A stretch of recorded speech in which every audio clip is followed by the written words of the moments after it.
My Ring of Honor Take No Prisoners review. The first matchup was Claudio Castagonoli versus Tyler Black versus Shiozaki versus Delirious in a four-corner survival match for the winner to receive a ROH World title shot later on in the evening.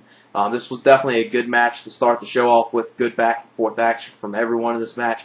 Good stuff from Shiozaki and Tyler Black exchanging chops. Good back-and-forth action with them two.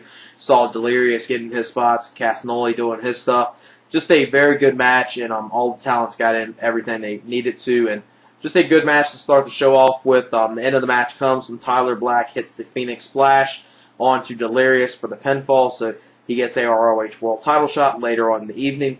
And another good thing within this match, which was on commentary, you had Nigel McGuinness on commentary during this match, and this was basically putting over the fact that now he's a heel and how he's changed his attitude in Ring of Honor, which, you know, for the people that don't follow the DVDs religiously and just follow the pay-per-views, this was a good way to put that over. And especially after this match, they did one thing that I was really hoping they would do, which was a ROH breaking news / wire thing where they were explaining that, you know, the Age of the Fall of Jimmy Jacobs and Tyler Black won the ROH World Tag Team titles at Final Battle 2007. Then they lost it at the Without Remorse show to the No Remorse Corps in a four-corner survival match, and basically putting over that Jigsaw and Ruckus from the Vulture Squad are now the #1 contenders, and later on you'll see the Vulture Squad versus the No Remorse Corps for the ROH World Tag Team titles from Orlando. So they did a good job of explaining that. Then basically the way they explained Morishima not being a part of the pay-per-view was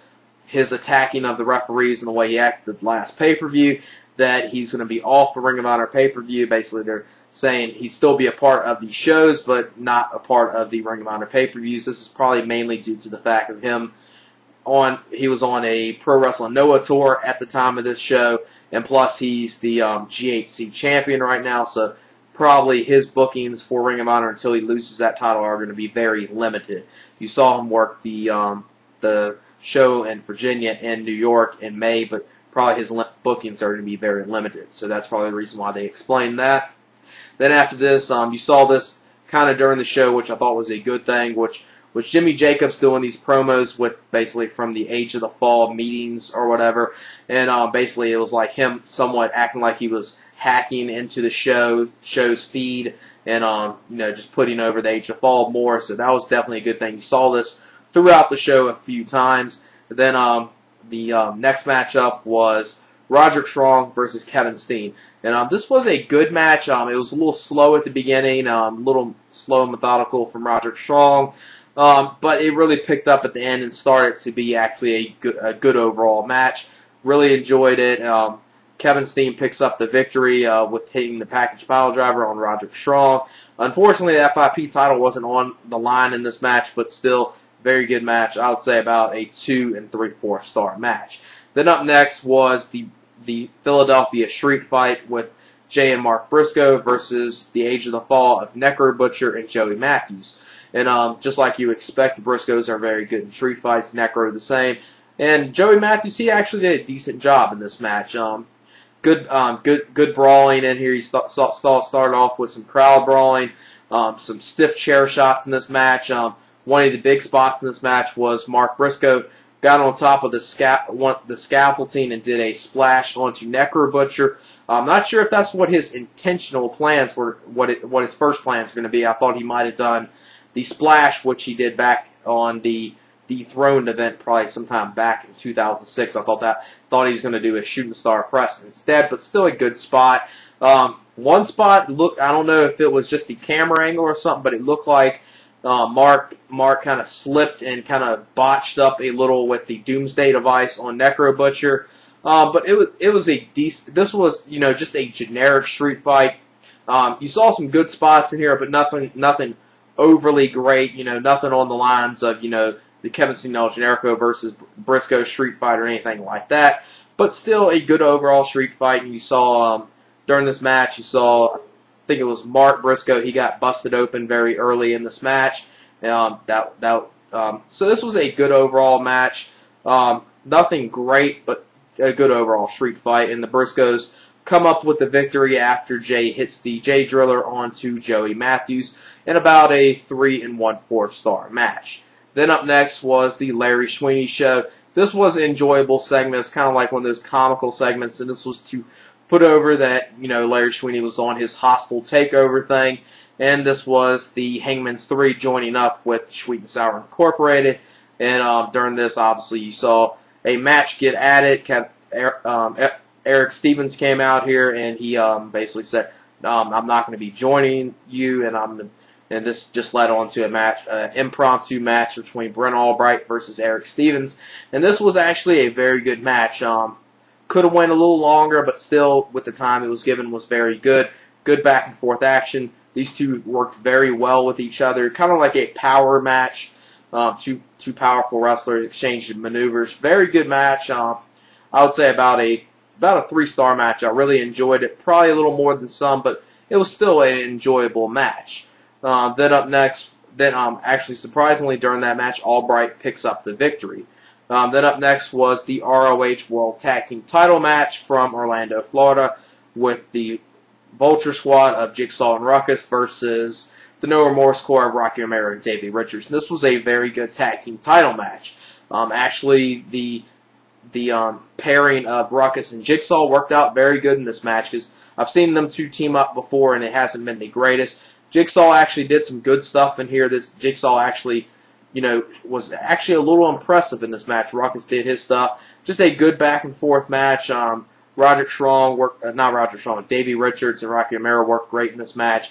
They did a lot of good tag team double teaming. Just a good overall match. You saw some high flying from the Vulture Squad, just like you would expect, and the No Remorse Corps come up with the victory after Richards pins Jigsaw after a spike DR driver in about a 3 1/4 star match. Then up next was, which I'm probably going to be the only one saying this, is probably this match, in my opinion, between Bryan Danielson and Austin Aries was easily the match of the night. But that's not taking anything away from the main event. I'll talk about that when I get to it. But this Bryan Danielson and Austin Aries match was, they always, every time they wrestle, it's always an incredible match. Just a technical masterpiece like you would expect. Good back and forth action, good counters, good submission holds. Just a great overall wrestling match, and I really enjoyed this match. These two never had a bad match ever since their Survival of the Fittest match back in 2004, where basically this feud started, to their incredible 75-minute match at Testing the Limit. Then there are other matches when Aries was champion, then Danielson was champion, and to last year's Best Out of 3 series. So these two always, whenever you put them in the ring, they always go out there and perform an excellent match. And just like always, this match was just like that, and I really enjoyed it. Just not that much I can say about it, just a good technical match. If you're into technical matches, you would really love this match. I would say about a 4 1/2 star match. Really enjoyed it. Danielson comes up with the win after using an armbar, and this was basically good psychology in this match, with Danielson working over Aries' arm all the way through this match. You saw him use kind of a tarantula triangle choke version. Aries, I guess, doing is, instead of the Horns of Aries anymore, it's called the Last Chancery. Just a very good match. Really enjoyed it. Easily, in my opinion, match of the night. This pay-per-view was very good. 2 match of the year candidates, and coming up to the last match, which was the ROH World Title match between Nigel McGuinness versus Tyler Black, and this was an excellent match. You saw some good storytelling in this match. Some people are probably going to say during this match Nigel McGuinness dominated a little too much, but it was done in a purpose and done in such a good way where it told a great story. Tyler Black basically came up with it. He basically pulled out everything in this match. This match was built up in such a good way where you actually thought Tyler Black was going to actually beat Nigel McGuinness in a very good match.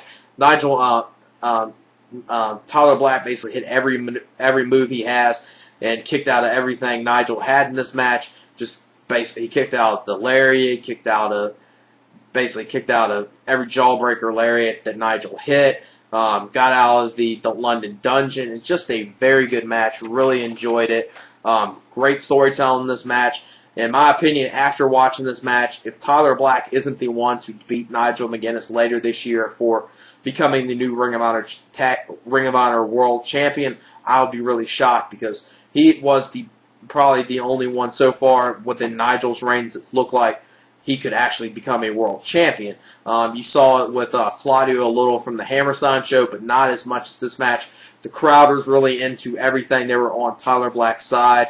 Nigel is doing such a great job as a heel. Didn't like him turning heel at first, but ever since his promos that he's been doing, ever since March and everything building up after that and up till this match, he's been doing a great job as a heel, and really commend him for that. And just a very enjoyable match. Nigel McGuinness picks up the victory, and he's still Ring of Honor World Champion, but that's not taking anything away from this match. Great match. Really enjoyed it. About a 4 1/4 star. This pay-per-view I would easily give a 9 out of 10. Definitely recommend this pay-per-view for anyone. It's only it's only about $10 to $15 depending on what cable or satellite provider you have. And definitely I would say check this pay-per-view out.